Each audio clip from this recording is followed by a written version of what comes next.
Close your eyes for a moment and try to imagine something that your mind was never designed to comprehend. Before the first sunrise painted the sky in shades of gold and amber, before the first raindrop fell upon the first leaf, before the first ocean wave crashed upon the first shore, before the first mountain pushed its way through the crust of the earth and reached toward a sky that did not yet exist, before any of this, before all of this, there was something, not nothing, something. Something so immense, so ancient, so overwhelmingly real that every reality we have ever known is merely a shadow of its substance. There existed an eternal realm, a dimension without borders, a kingdom without edges, a place, if we can even call it a place, where time had never taken its first step, where clocks had no meaning, where calendars were an impossibility, where the words yesterday, today, and tomorrow were sounds that had never been spoken because they described concepts that simply did not apply. This realm had always been. It did not begin. It was not created. It was not built or fashioned or spoken into existence. It simply was, in the same way that God simply is. And what a realm it was! Imagine light, but not the light you know. Not the light of the sun that warms your face on a summer afternoon, not the light of a candle flickering in a dark room, not even the light of a billion stars burning in the depths of space. This was a different kind of light entirely. This light was alive. It pulsed. It breathed. It moved with intelligence and purpose. It radiated from the very being of the one who sat upon the throne at the center of all things, and it filled every corner of that infinite expanse with a warmth that was not merely physical, but deeply, profoundly personal. The throne itself defied every attempt at description. It was not made of wood or stone or metal or any material that human hands have ever touched. It existed as a pure expression of authority, rising from the foundations of eternity like a mountain of living crystal, radiating power in every direction. Lightning flickered around its base, not randomly, but rhythmically, like a heartbeat. Thunder rolled from its heights, not chaotically, but musically, like the deepest notes of an organ played by invisible hands. 7 torches of fire burned before it, their flames never wavering, never dimming, each one representing one of the 7 spirits of God. And beneath the throne, flowing outward in every direction, ran a river of crystal light. Not water, something far more alive than water, a substance that seemed to carry within its current the very essence of life itself. Where it flowed, everything it touched was renewed, refreshed, restored. It spread across a floor that appeared to be made of glass, transparent and flawless, stretching to the horizon and beyond, reflecting the throne above so perfectly that looking down was like looking up, and the boundaries between heaven and its reflection dissolved into an infinity of light. Colors moved through this realm that have no names in any human language. Shades of blue that were deeper than the deepest ocean trench, golds that were richer than any metal ever pulled from the earth, whites that were so pure they seemed to hum with energy, and colors that exist nowhere in the visible spectrum, colors that human eyes have never seen and human brains have never processed, colors that would require entirely new categories of perception to appreciate. The atmosphere was thick with something the ancient texts call glory. This was not a metaphor. This was not poetry. This was a tangible, measurable, overwhelming reality. Glory, in this context, was the weight of God's presence made manifest in the environment around him. It pressed upon everything within its reach, not crushing, but completing, not overwhelming in the sense of destroying, but overwhelming in the sense of filling every empty space, every hollow place, every gap that might exist between what a thing is and what it was meant to be. And upon the throne, at the center of this unimaginable realm, sat the one who had always been, the Ancient of Days, the Alpha and the Omega, the beginning and the end, though he himself had no beginning and will have no end. His garments were whiter than any earthly substance could achieve, a whiteness that seemed to generate its own light. His hair was like pure wool, like fresh snow on an untouched mountain peak. His eyes burned like flames, not with anger, not with destruction, but with an intensity of vision that could see through every layer of reality simultaneously, perceiving the surface and the depth, the present and the past, the actual and the possible, all at once, all without effort. He was not waiting. The Ancient of Days does not wait, because waiting implies the passage of time, and time was his creation, not his master. He was simply being, existing in the fullness of his own perfection, complete in himself, needing nothing, lacking nothing, the source of everything that would ever exist, already containing within himself every possibility, every potential, every future reality, like a seed that contains within its tiny shell the blueprint for an entire forest. But he was not alone, and that is where our story truly begins. The throne room of heaven was not empty. Far from it. Surrounding the Ancient of Days, arranged in ranks and orders and hierarchies that reflected a system of governance older than imagination itself, stood the heavenly host. And the word host does not do justice to what filled that space. This was not a crowd. This was not a multitude. This was an ocean of living, thinking, worshiping beings so vast that if you were to begin counting them at the moment the universe was born and count one per second without stopping, you would still be counting when the last star burned out. Thousands upon thousands, 10,000 times 10,000, and thousands of thousands beyond that, each one unique, each one individual, each one fashioned with the same care and intentionality that a master artist would lavish upon his greatest masterpiece. No two were alike. No two served the same precise function. No two reflected the glory of God in exactly the same way. Together, they formed a mosaic of worship that was infinitely more beautiful than any single being could be on its own. And they were not the gentle, rosy-cheeked, chubby-winged figures that Renaissance painters would one day imagine. That image, comfortable and domesticated, bears almost no resemblance to what actually inhabited the courts of the Most High. These were beings of staggering, terrifying, magnificent otherness, creatures so far beyond human experience that every time one of them appeared to a human being in the pages of Scripture, the first words out of their mouth were always the same: "Do not be afraid." Because the natural human response to seeing one of these beings in their true form was abject, paralyzing terror. The seraphim occupied the highest position in the heavenly hierarchy, hovering above the throne itself on 6 wings of living flame. They were beings of fire, not metaphorically, but literally. Their very substance was combustion, but a combustion that did not consume.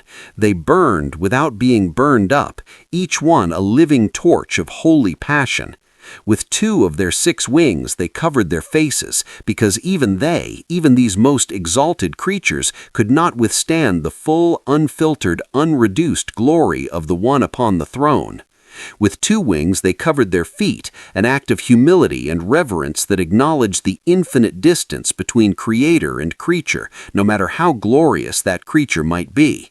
And with the remaining 2 wings they flew, hovering in constant motion around the throne, their flight creating currents of holy wind that swept through the corridors of heaven like a warm, living breeze. And they never stopped singing. Never, not for a single moment in all of eternity past, had their song been interrupted. They sang to one another in antiphonal chorus, one group calling out and another responding, back and forth, in an endless conversation of worship. Holy, holy, holy is the Lord of hosts. The whole earth shall be full of his glory. 3 times holy, not merely holy, not just very holy, but holy, holy, holy, a triple repetition that in the Hebrew tradition represented the ultimate superlative, the highest possible degree of equality. God was not just set apart, he was set apart beyond all setting apart. His holiness was infinite, bottomless, inexhaustible. And every time the seraphim spoke these words, the physical structure of heaven itself responded. The doorposts of the throne room shook, the foundations trembled, the crystal sea rippled with vibrations that carried the declaration of divine holiness to the farthest reaches of the celestial realm. It was as if the very architecture of heaven existed to amplify and resonate with the truth of who God was. Below the seraphim, positioned around the throne like living sentinels, stood the cherubim. If the seraphim were creatures of fire and passion, the cherubim were creatures of complexity and perception. Each one bore 4 faces that looked in 4 directions simultaneously. The face of a lion, representing majesty and royal authority. The face of an ox, representing strength and patient endurance. The face of an eagle, representing swiftness and far-seeing vision. And the face of a man, representing intelligence and relational capacity. 4 aspects of the divine character reflected in 4 faces of a single creature. Their bodies gleamed like burnished bronze that had been heated in a furnace until it glowed. Beneath their wings, which stretched out and touched the wings of the cherubim beside them, creating an unbroken canopy of protection around the throne, human-like hands moved with deliberate purpose. And their entire bodies, their wings, their wheels, every surface of their being were covered in eyes, not decorative eyes, not symbolic eyes, living, blinking, seeing eyes that perceived every dimension of reality simultaneously, past, present, and future, physical and spiritual, seen and unseen. Nothing escaped the notice of the cherubim. They were the watchers, the guardians, the living embodiment of divine omniscience delegated to created beings. Wherever the cherubim moved, wheels accompanied them, wheels within wheels, their rims tall and terrifying, spinning in directions that defied the geometry of the physical world. These wheels were also covered in eyes, and they moved in perfect synchronization with the living creatures, never turning as they moved, capable of traveling in any direction instantaneously. The sound of their movement was like the sound of rushing waters, like the voice of the Almighty, like the tumult of an army on the march.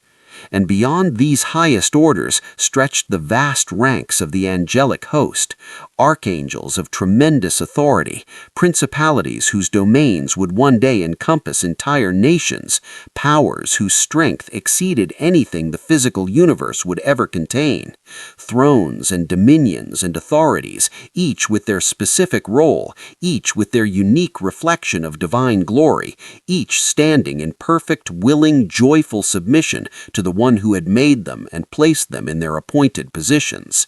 And then it happened. A stirring moved through the heavenly realm unlike anything the angelic host had ever experienced. It was not a sound, though it was perceived through senses far more refined than hearing. It was not a light, though it registered in the awareness of every being present with a clarity that exceeded sight. It was something deeper, something more fundamental than any sensory experience. It was a summoning that resonated at the level of being itself, touching the core of every angel, every seraph, every cherub, every living creature in the heavenly realm with a single, unmistakable message. The king was calling a council. The Most High was about to speak, not in the ongoing, ambient communication of his constant presence, but in a specific, deliberate, epochal declaration that would change everything. Every being in the heavenly realm understood immediately that what was about to happen had never happened before. Something new was coming, something unprecedented, something that would require the full attention of every created intelligence in heaven. The gathering began. From the farthest reaches of the celestial expanse, beings of light streamed toward the central throne room. They came in rivers of radiance, their individual lights merging into currents of brilliance that flowed through the corridors and chambers and open spaces of heaven like tributaries converging upon a mighty ocean. The architecture of the throne room responded to their coming, expanding, opening, stretching wider and higher and deeper to accommodate the incomprehensible multitude that was assembling. 24 lesser thrones, arranged in a perfect semicircle before the great throne, received their occupants. The 24 elders, ancient beyond reckoning, robed in garments of purest white, crowned with circlets of gold that represented their authority as counselors and witnesses in the court of the Most High. Their faces bore the marks of ages upon ages of wisdom accumulated in the direct presence of God. They had seen things, known things, understood things that even the other angels could barely comprehend. And now they sat in solemn expectation, their eyes fixed upon the throne, their hands resting upon the arms of their seats, ready to receive whatever revelation was about to come.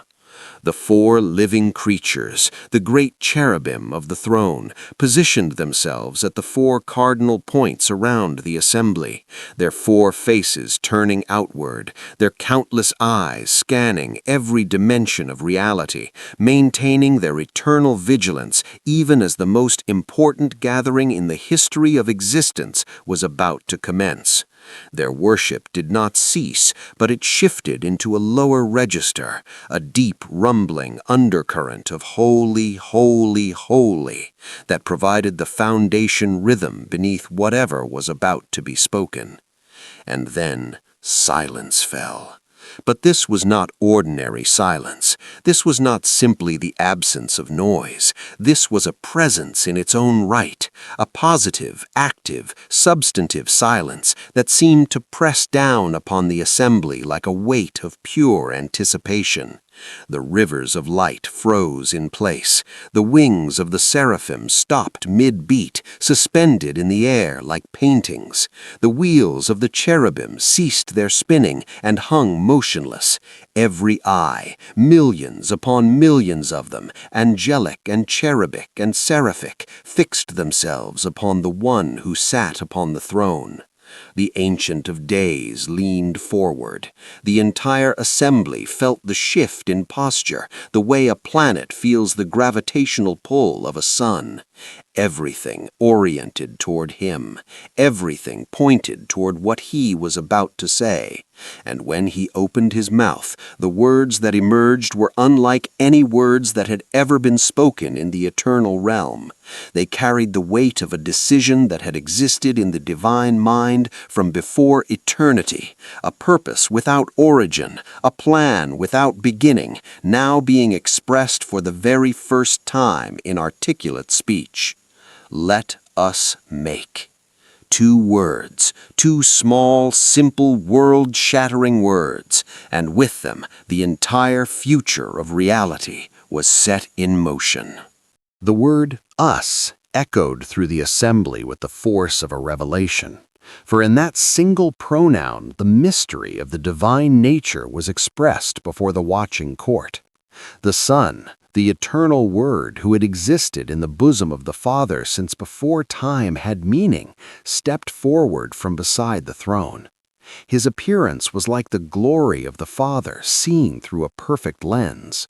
Looking at him was like looking at the sun reflected in a flawless mirror.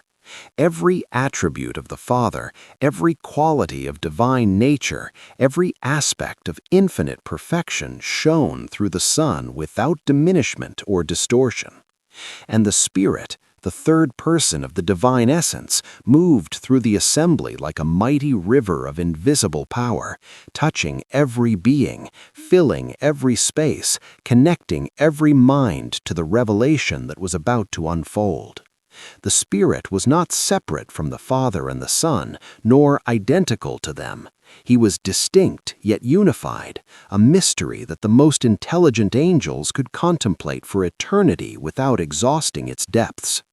Together, the three persons of the Godhead stood before the assembly, and the Son began to speak.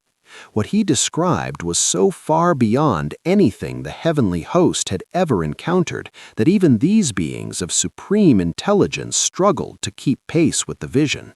He spoke of matter, physical substance, atoms and molecules and elements that would be woven together into a tapestry of material reality.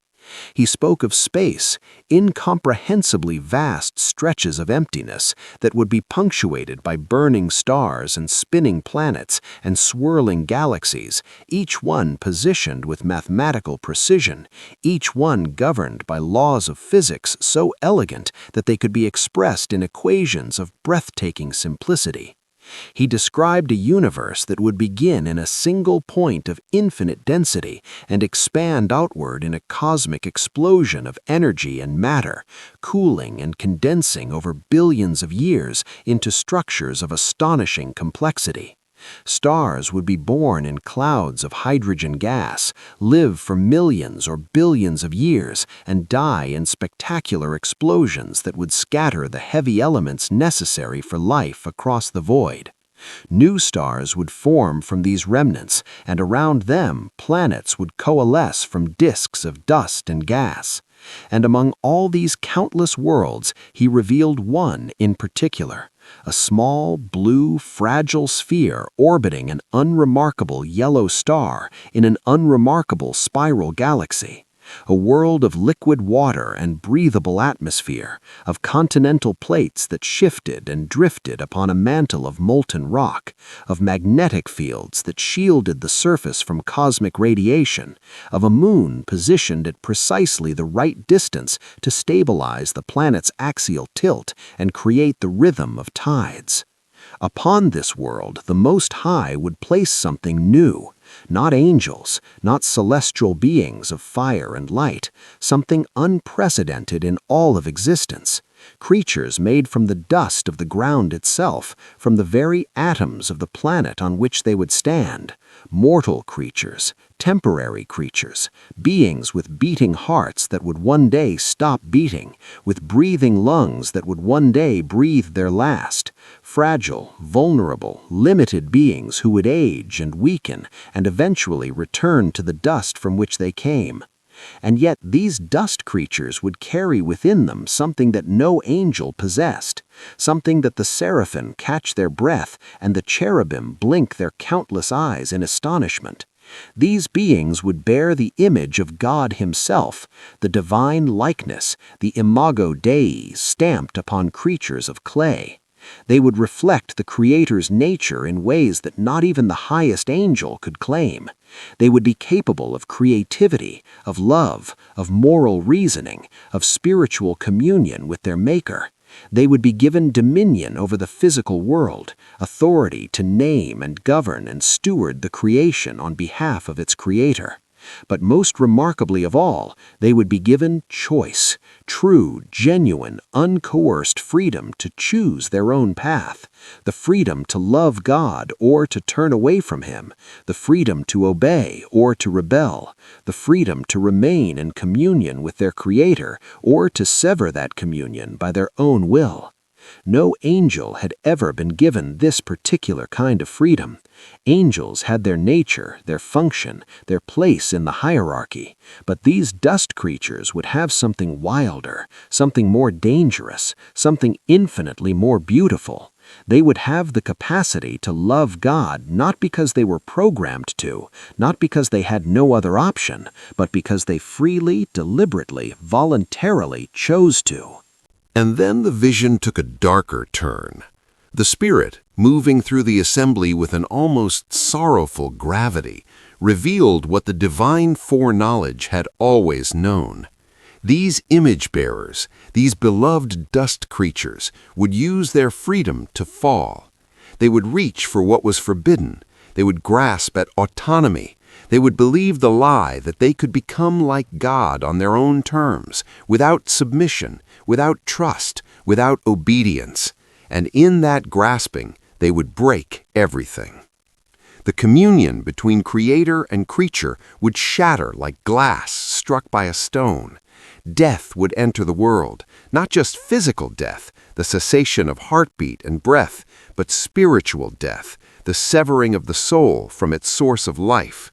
Sin, a concept that had no referent in the heavenly realm, would spread through the human race like a disease, corrupting every generation, staining every relationship, poisoning every institution, darkening every mind. The assembly grew heavy with sorrow.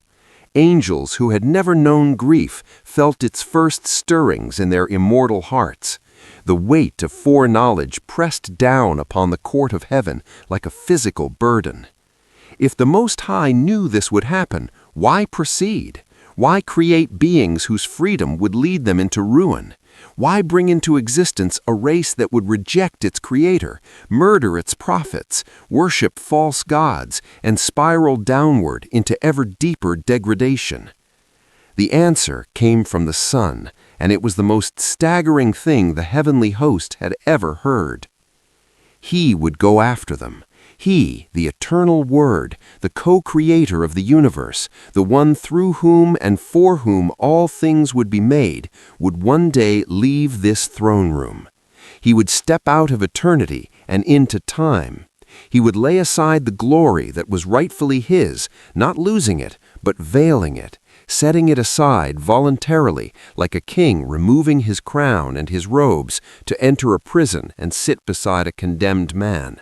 He would enter the creation through the most humble door imaginable. He would be conceived in the womb of a young peasant woman. He would be born in a stable, surrounded by animals, laid in a feeding trough. He would grow up in an obscure village, working with his hands, learning a trade, experiencing hunger and thirst and fatigue, and every limitation of embodied human existence. He would walk the dusty roads of a small, occupied nation.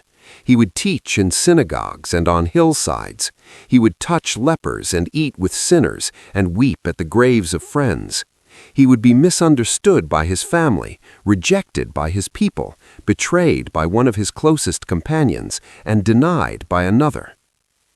And at the end, he would be arrested on trumped-up charges, beaten until his flesh hung in ribbons, crowned with thorns that pierced his scalp, and forced to carry the instrument of his own execution through the streets of the holy city while the crowds who had once celebrated his arrival screamed for his blood.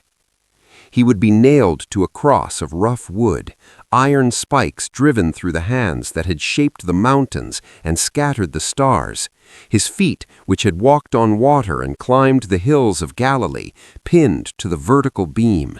And there, suspended between heaven and earth, he would bear in his own body every sin that every human being would ever commit, every murder, every lie, every act of cruelty, every betrayal, every lustful thought, every selfish ambition, every cold indifference to suffering.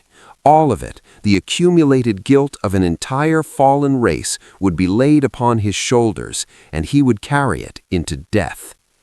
The assembly trembled. Angels who could shatter mountains with a word stood weeping.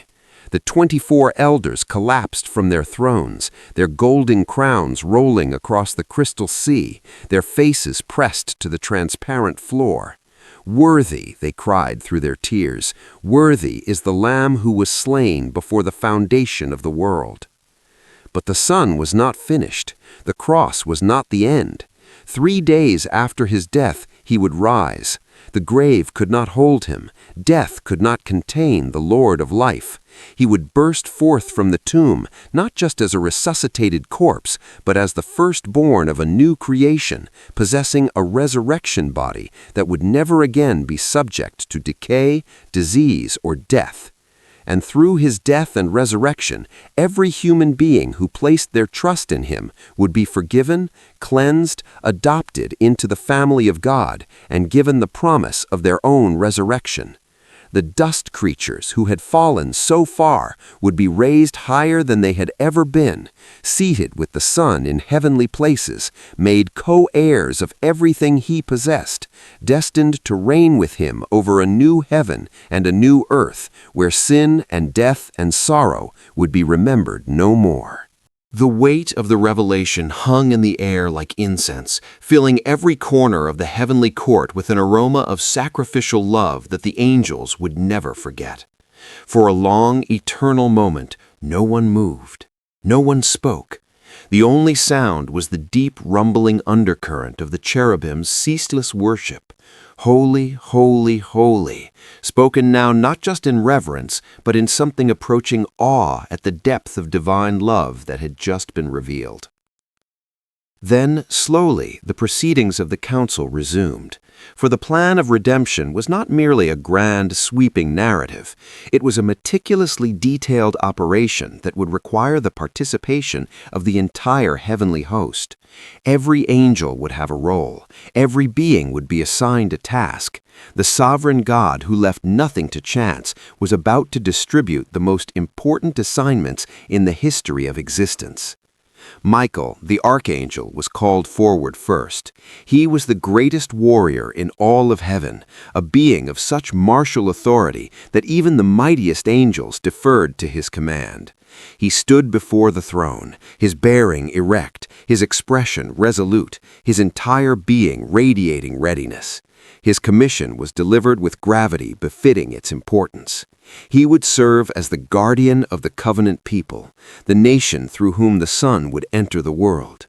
He would fight battles in the unseen realm, contending against spiritual forces of darkness that would seek to destroy the lineage of the Messiah before he could be born. He would stand watch over Israel through every exile and invasion, every persecution and pogrom, ensuring that the thread of promise was never fully severed. Gabriel was called forward next. Where Michael was a warrior, Gabriel was a diplomat, a herald, a bearer of the most sensitive and significant communications in the divine plan. His voice would carry announcements that would reshape the course of human history. He would appear to the prophet Daniel in the courts of Babylon, revealing the timeline of empires and the coming of the Anointed One. He would stand in the temple before an aged priest named Zechariah and announce the birth of the forerunner, the prophet who would prepare the way. And in the fullness of time, he would be sent to a small town called Nazareth, to a young woman named Mary, and he would speak the words that would set the incarnation in motion. "Hail, favored one, the Lord is with you. Do not be afraid, for you have found favor with God." One by one, the assignments continued. Guardian angels were matched with their future charges, each one receiving a vision of the human soul they would protect, a soul that did not yet exist, but was already known and loved by the one upon the throne. Messenger angels received sealed dispatches, divine communications that would be delivered at precisely appointed moments across the long march of human history. Some would appear in dreams, some would appear in visions, some would appear in physical form, eating meals with the patriarchs, wrestling with Jacob through the long night, sitting in the fiery furnace with 3 faithful exiles, rolling stones from tombs and announcing resurrections. The angel who would one day kneel beside the Son of God in the Garden of Gethsemane received his assignment with a solemnity that bordered on anguish. He would be sent to strengthen the incarnate Word at his lowest moment, when the weight of the world's sin pressed down upon him so heavily that his sweat fell like great drops of blood. This angel would provide what comfort he could to the one who had created him, an act of service so intimate and so sacred that the mere thought of it brought tears to eyes that had never known weeping. The angel assigned to the tomb received his commission with barely contained anticipation. He would descend on resurrection morning with the force of an earthquake. He would roll away the stone, not to let the risen Christ out, for no stone ever made could contain the Lord of life, but to let the witnesses in, to allow the grieving women and the doubting disciples to see for themselves that the tomb was empty.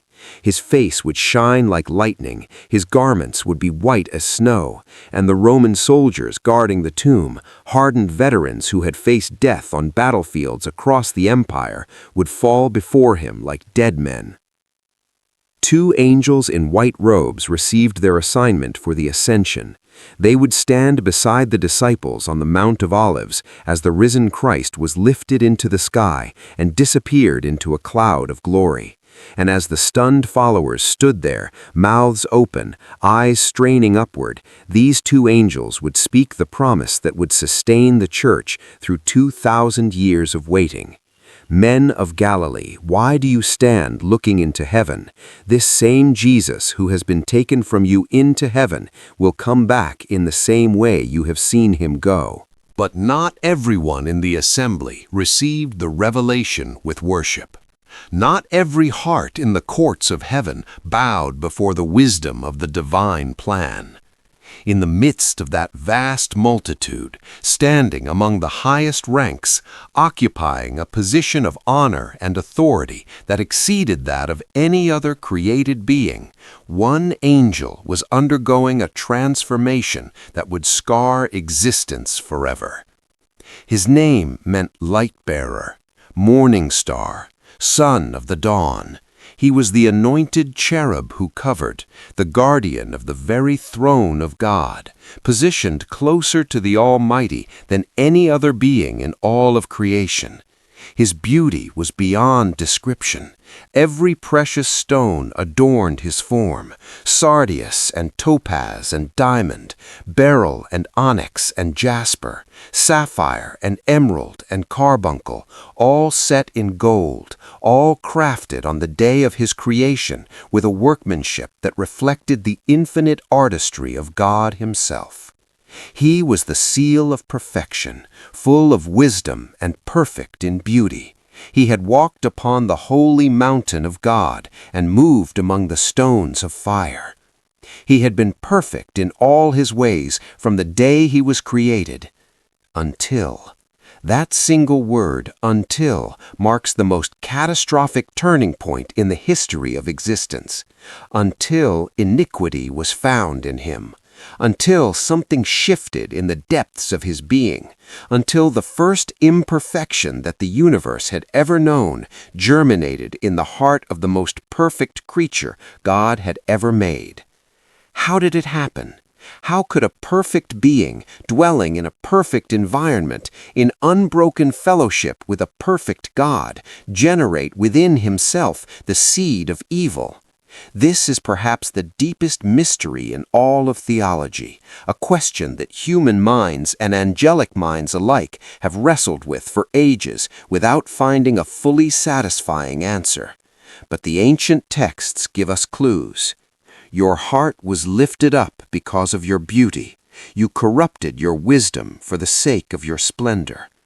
It began with a look, not an outward look, but an inward one. A moment of self-contemplation that crossed an invisible line between grateful acknowledgement and prideful ownership. The light-bearer looked upon his own magnificence, and instead of seeing a gift to be stewarded and offered back to the giver, he saw a possession to be celebrated and hoarded. The beauty that had been designed to reflect the glory of God became a mirror that reflected only himself. The wisdom that had been given to illuminate divine truth became a tool for self-exaltation. And from that seed of pride, a poisonous vine began to grow. 5 declarations of rebellion crystallized in his heart, each one an act of war against the sovereignty of the one who had made him. I will ascend to heaven. I will raise my throne above the stars of God. I will sit on the mount of assembly. I will ascend above the heights of the clouds. I will make myself like the Most High. 5 times I will, the most dangerous words ever formed in a created mind. Not I will serve, not I will worship, not I will obey, but I will ascend, I will raise, I will sit, I will make myself. the creature presuming to take the place of the Creator, the mirror demanding to be worshipped instead of the face it was designed to reflect. And he did not keep his rebellion to himself. His beauty gave him influence, his position gave him access, his eloquence gave him the power to make poison taste like honey. He moved through the ranks of the heavenly host, planting questions that seemed innocent but carried lethal implications. Why should the Most High create beings of dust and elevate them above angels? Why should we serve creatures so inferior to ourselves? Why should the Son demean himself by becoming one of them? Is there not a better way, a different plan, a kingdom where angels receive the honor they deserve? A third of the stars of heaven listened, a third of the angelic host, beings of immense power and intelligence, allowed the whispered questions to take root. Doubt blossomed into dissatisfaction, dissatisfaction hardened into resentment, resentment ignited into open defiance. And when the light-bearer finally raised his banner against the throne, a full third of heaven's armies stood behind him. And then the vision took a darker turn. The Spirit, moving through the assembly with an almost sorrowful gravity, revealed what the divine foreknowledge had always known. These image-bearers, these beloved dust creatures, would use their freedom to fall. They would reach for what was forbidden. They would grasp at autonomy. They would believe the lie that they could become like God on their own terms, without submission, without trust, without obedience. And in that grasping, they would break everything. The communion between creator and creature would shatter like glass struck by a stone.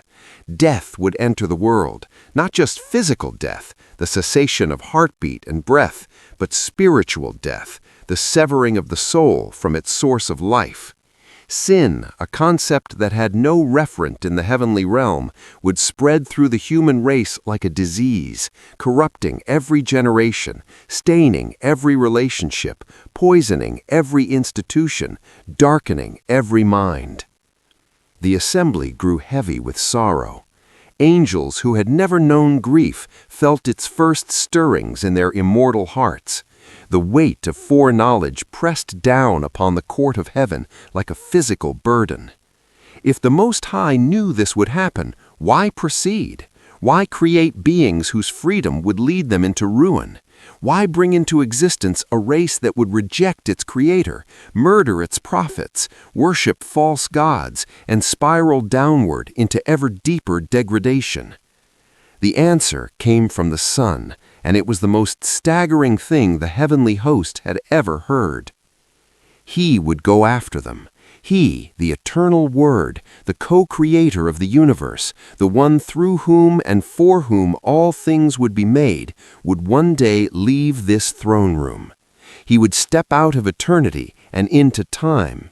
He would lay aside the glory that was rightfully his, not losing it, but veiling it, setting it aside voluntarily, like a king removing his crown and his robes to enter a prison and sit beside a condemned man. He would enter the creation through the most humble door imaginable. He would be conceived in the womb of a young peasant woman.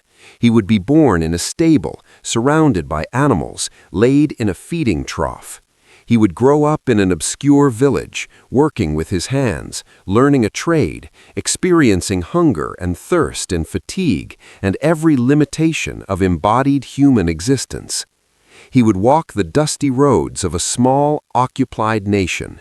He would teach in synagogues and on hillsides. He would touch lepers and eat with sinners and weep at the graves of friends. He would be misunderstood by his family, rejected by his people, betrayed by one of his closest companions, and denied by another. And at the end, he would be arrested on trumped-up charges, beaten until his flesh hung in ribbons, crowned with thorns that pierced his scalp, and forced to carry the instrument of his own execution through the streets of the holy city, while the crowds who had once celebrated his arrival screamed for his blood. He would be nailed to a cross of rough wood, iron spikes driven through the hands that had shaped the mountains and scattered the stars, his feet, which had walked on water and climbed the hills of Galilee, pinned to the vertical beam. And there, suspended between heaven and earth, he would bear in his own body every sin that every human being would ever commit, every murder, every lie, every act of cruelty, every betrayal, every lustful thought, every selfish ambition, every cold indifference to suffering. All of it, the accumulated guilt of an entire fallen race, would be laid upon his shoulders, and he would carry it into death. The assembly trembled. Angels who could shatter mountains with a word stood weeping. The 24 elders collapsed from their thrones, their golden crowns rolling across the crystal sea, their faces pressed to the transparent floor. "Worthy," they cried through their tears, "worthy is the Lamb who was slain before the foundation of the world." But the Son was not finished. The cross was not the end. 3 days after his death, he would rise. The grave could not hold him. Death could not contain the Lord of life. He would burst forth from the tomb, not just as a resuscitated corpse, but as the firstborn of a new creation, possessing a resurrection body that would never again be subject to decay, disease, or death. And through his death and resurrection, every human being who placed their trust in him would be forgiven, cleansed, adopted into the family of God, and given the promise of their own resurrection. The dust creatures who had fallen so far would be raised higher than they had ever been, seated with the Son in heavenly places, made co-heirs of everything he possessed, destined to reign with him over a new heaven and a new earth, where sin and death and sorrow would be remembered no more. And then came the moment toward which everything had been building since before time began, the 6th day. The climax of the creative week, the fulfillment of the purpose declared in the divine counsel. The Most High knelt upon the earth. Let the magnitude of that sentence sink in for a moment. The creator of the universe, the one who spoke galaxies into existence with a word, the infinite, omnipotent, self-sufficient God who needed nothing and lacked nothing, knelt down in the dirt of a garden he had planted and reached his hands into the soil.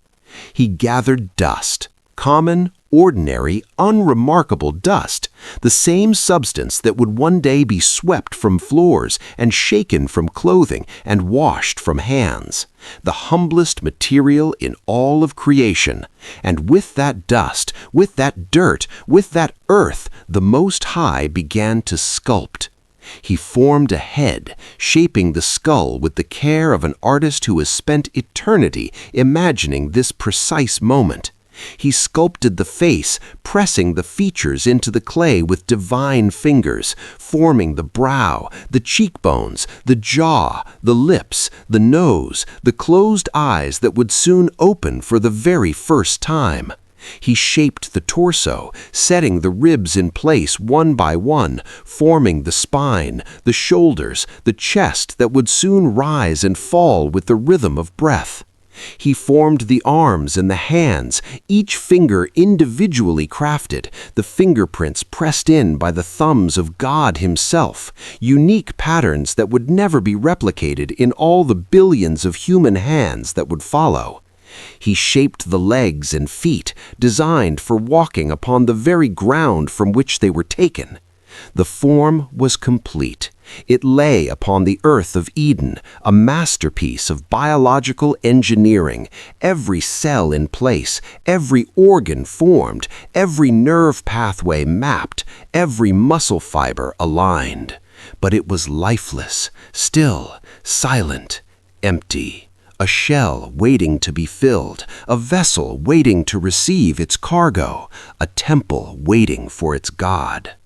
The Most High leaned close. He brought his face near to the face of the clay figure, closer than he had ever been to anything in the physical realm. And then he breathed. Not spoke, not commanded, breathed. the most intimate, the most personal, the most tender act of creation in the entire 6-day sequence. The breath of the Almighty, the Ruach of God, the very life force of the Creator Himself, flowed from divine lungs into nostrils of clay, and the dust became a living soul. The first heartbeat thundered through a chest that had been silent since its formation. Blood, warm and alive, surged through veins and arteries and capillaries that had been waiting for this exact moment. Lungs expanded with their first breath, pulling in air that smelled of flowers and fresh water and the indescribable fragrance of a world that had never known corruption. Neurons fired for the first time, cascading chains of electrical impulse racing through a brain of staggering complexity, and consciousness, the most mysterious phenomenon in all of creation, flickered to life. Adam opened his eyes. The first thing he saw was the face of God. The first experience of human consciousness was the direct, unmediated, face-to-face presence of the Creator. Before he saw the garden, before he saw the animals, before he saw the sky or the trees or the rivers of Eden, he saw God. And in that first breathless, wonder-struck moment, the purpose of creation was perfectly expressed. Humanity existed for communion with the divine. Relationship with God was not an add-on, not an accessory, not one option among many. It was the foundational reality of human existence, the first and deepest truth of what it meant to be alive. Adam took his first breath. He sat up, he looked around, and everything he saw was gift. The garden stretching in every direction, beautiful beyond imagination, the trees laden with fruit, the rivers of crystal water, the animals approaching without fear, the sky above, vast and blue and streaked with clouds of gold. All of it, every molecule, every leaf, every creature, every breeze, existed as an expression of the love of the one who had breathed life into his lungs. And then God caused a deep sleep to fall upon the man. From his side, from the bone closest to his heart, the Most High fashioned a woman, not from the dust of the ground, but from the living body of the man himself, bone of his bones, flesh of his flesh, a companion, a partner, a co-regent who would share the privilege and the responsibility of bearing the divine image in a physical world. When Adam opened his eyes and saw her, the first poem in human history fell from his lips, words of wonder and recognition and joy that echoed through the garden like music, and the angels, watching from the balconies of heaven, wept. They wept because they understood at last what the divine counsel had been about. They wept because they could see, stretching before them, the long, terrible, beautiful story of human history, the fall and the flood, the patriarchs and the prophets, the exile and the return, the stable in Bethlehem and the cross on Calvary, the empty tomb and the coming kingdom. They could see it all, and they knew that every moment of it, every joy and every sorrow, every triumph and every tragedy, was held together by a love so fierce and so relentless that it would stop at nothing to redeem what it had made. Adam and Eve walked through the garden in the cool of the day, their Creator walking beside them, and the communion between God and humanity was perfect and unbroken. The purpose of the divine counsel was fulfilled in that moment. The plan laid before the foundation of the world was alive and breathing and walking in paradise. And from the throne of heaven, echoing through every realm of existence, through the physical and the spiritual, through the seen and the unseen, through time and beyond time, came the voice of the Most High, speaking the words that would resound through all eternity. And it was very good. The story of creation was never just about stars and planets and animals and ecosystems. It was about love. A love so vast it existed before time. A love so fierce it survived the rebellion of the most beautiful angel ever made. A love so tender it could breathe life into a handful of dust. And a love so relentless, so stubborn, so magnificently unstoppable that it would one day hang upon a cross between heaven and earth, arms stretched wide, embracing a broken world and drawing all things back to the heart of the one who had planned it all from the very beginning, in the sacred chambers of the divine council, before a single star had been set ablaze in the sky.